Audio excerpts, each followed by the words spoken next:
मेरा ये प्रयास है कि आपको एक पढ़ाई के साथ साथ एक अच्छी शिक्षा मिल सके। पढ़ाई ही नहीं बल्कि मुझे एक अच्छा इंसान बनना है। अपने आप को हम इम्प्रूवमेंट करने का प्रयास ही नहीं करेंगे तो फिर न तो हमारा समाज सुधर सकता है, न हमारा घर परिवार, कुछ भी नहीं सुधर सकता है। पहले अपने आप को बदलने की प्रयास करिए, नहीं तो फिर जैसे कि हैं आप वैसे ही रहेंगे। आप में ना तो परिवर्तन होगा, ना समाज में परिवर्तन होगा। हम झूठी मान्यताओं पर, झूठी कहानियों पर विश्वास करते रहेंगे। आज हम समझने का प्रयास करेंगे जो कि बहुत ही महत्वपूर्ण वर्ड है। और कुछ बच्चे ऐसे हैं कि जिन्हें ये नहीं पता है कि सब्जेक्ट किसे कहते हैं, वर्ब किसे कहते हैं और ऑब्जेक्ट किसे कहते हैं। तो आज हम इन सब चीज़ों के बारे में समझने का प्रयास करेंगे। सब्जेक्ट, वर्ब प्लस ऑब्जेक्ट, ये हमारा बहुत ही महत्वपूर्ण टॉपिक है। जो भी बच्चा ये समझ गया वो सेंटेंस बनाने में बहुत ही आसान होगा।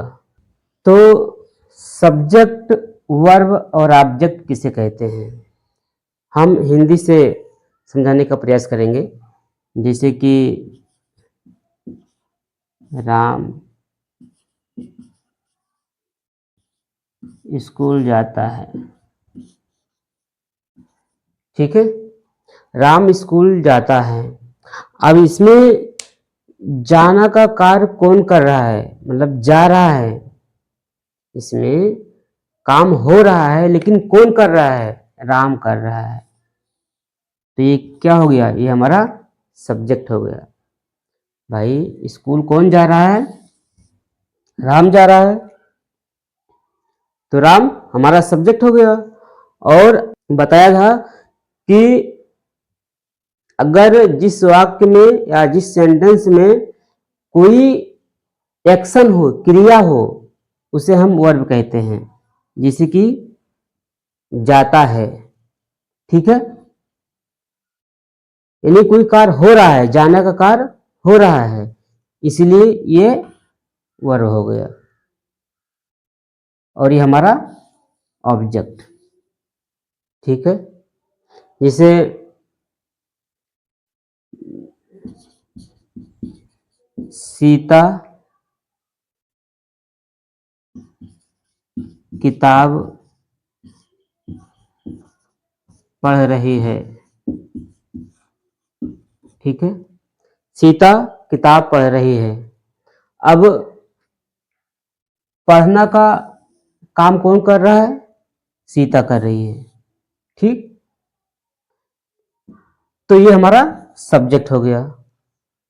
भाई इस सेंटेंस में अगर कोई सेंटेंस है और उस सेंटेंस में आप पहले ये देखिए कि कौन सा कार्य हो रहा है, यानी कि पढ़ना का कार्य हो रहा है, ठीक।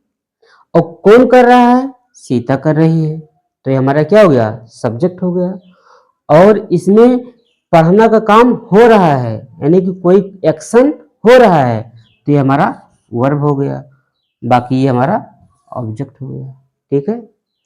अब आपको ये पता हो गया कि इसे हम सब्जेक्ट कहते हैं, इसे वर्ब कहते हैं और इसे ऑब्जेक्ट कहते हैं, ठीक है। अब अगर बनाना हो सेंटेंस को, अगर इंग्लिश में बनाना हो तो बहुत आसान है। अगर आपको मालूम है एक एक चीज, जैसे राम, ठीक है, राम एक वचन है। फिर गोes टू द स्कूल, ठीक है। ये तो हो गया पहचानने का नियम कि अगर कोई सेंटेंस है तो उस सेंटेंस में या उस वाक्य में हम कैसे पहचाने कि सब्जेक्ट ये है, ऑब्जेक्ट ये है और वर्ब ये है, ठीक है। अब हम ये जानने का प्रयास करेंगे कि हेल्पिंग वर्ब किसे कहते हैं, ठीक है। हेल्पिंग वर्ब, ठीक है। मैं पहले बताया हूं कि जो हम बताया था is, am, are, was, were, will be और शेल बी। ठीक है, is, am, are, was, were, will be, shall be, ये हमारा क्या हो गया, ये हमारा हेल्पिंग वर्ब है। इसकी सहायता से हम जो है सेंटेंस बनाते हैं। जिसे सीता किताब पढ़ रही है। ठीक है, देखिए ध्यान से, is, am, are, was, were,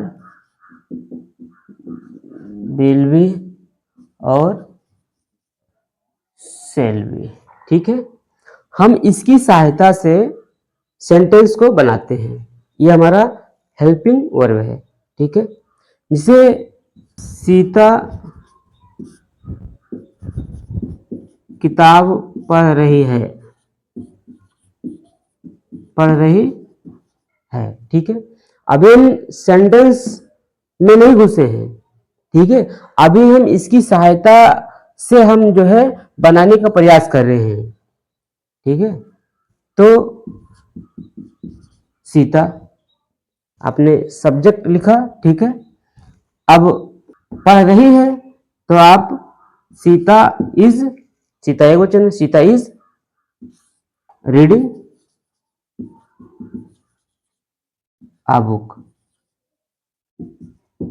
Sita is reading a book.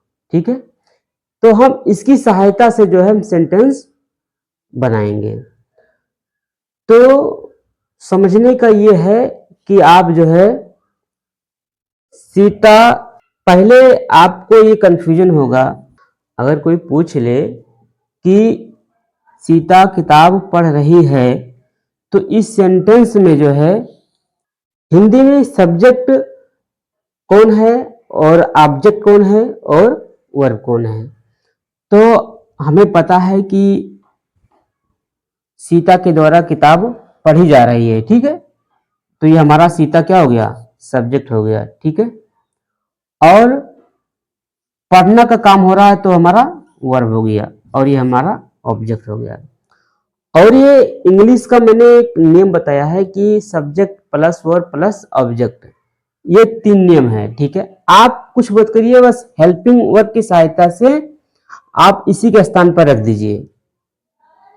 ठीक है, सीता इज, सब्जेक्ट लिखा, वर्ब आ रहा है। ठीक है, रीडिंग, ऑब्जेक्ट आ बुक, आ बुक। तो हम हेल्पिंग वर्ब की सहायता से हम सेंटेंस को इस तरह बनाते हैं। लेकिन जब आपको पता होगा कि सब्जेक्ट कौन सा है, वर्ब कौन सा है और ऑब्जेक्ट कौन सा है, तभी आप सेंटेंस बना पाएंगे। यहाँ तक सभी को समझ में आया? अगर नहीं आ रहा है तो आप पूछिए कि हमें यहाँ समझ में नहीं आया, वहाँ पर नहीं आया, तो जाकर हम मुझे पता होगा कि आपको समझ में नहीं आया। तो इतना समझ में आ गया सभी को जो मैंने आज बताया है, हेल्पिंग वर्ब क्या है और सब्जेक्ट वर्ब ऑब्जेक्ट किसे कहते हैं और हेल्पिंग वर्ब की सहायता से हम सेंटेंस को किस तरह बनाते हैं। ठीक है, पहला नंबर मैंने बताने का प्रयास किया कि आप जब तक सब्जेक्ट वर्ब और ऑब्जेक्ट पहचान नहीं पाएंगे तब तक आप सेंटेंस नहीं बना पाएंगे। ठीक है, तो आज हम इस वीडियो के माध्यम से बताने का प्रयास कर रहा हूं और आप सभी लोग ज़्यादा से ज़्यादा मुझसे जुड़िए और तुम सभी लोग मेहनत करिए, क्योंकि मेहनत नहीं करेंगे, परिश्रम नहीं करेंगे तो फिर आपको समझ में नहीं आएगा और मेरा ये प्रयास है कि आप सभी लोग पढ़ाई के साथ साथ आपको एक अच्छी शिक्षा मिल पाए, पढ़ाई के साथ साथ एक अच्छी शिक्षा मिल सके, इसके लिए मैं प्रयास कर रहा हूँ। और केवल पढ़ाई ही नहीं बल्कि मुझे एक अच्छा इंसान बनना है। कहते हैं कि अगर हम अपने आप को सुधर गए तो हमारा समाज, हमारा देश सुधर जाएगा। लेकिन जब तक हम अपने आप को सुधारेंगे नहीं, अपने आप को हम इम्प्रूवमेंट करने का प्रयास ही नहीं करेंगे, तो फिर न तो हमारा समाज सुधर सकता है, न हमारा घर परिवार, कुछ भी नहीं सुधर सकता है। पहले अपने आप को बदलने के प्रयास करिए, लेकिन बदल तभी पाएंगे अपने आप को जब आपको विवेक होगा, ज्ञान होगा।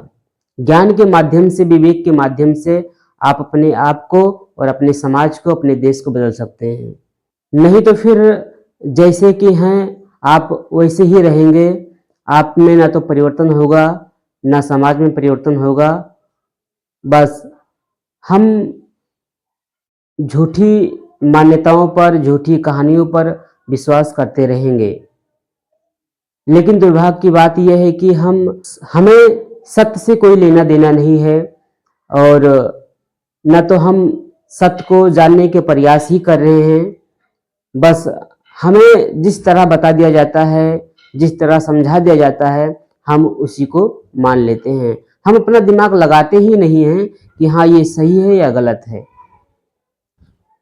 शिक्षा का मतलब ये होता है कि आपको हर प्रकार की जानकारी होना चाहिए, चाहे वो आध्यात्मिक शिक्षा हो, चाहे किताबी शिक्षा हो।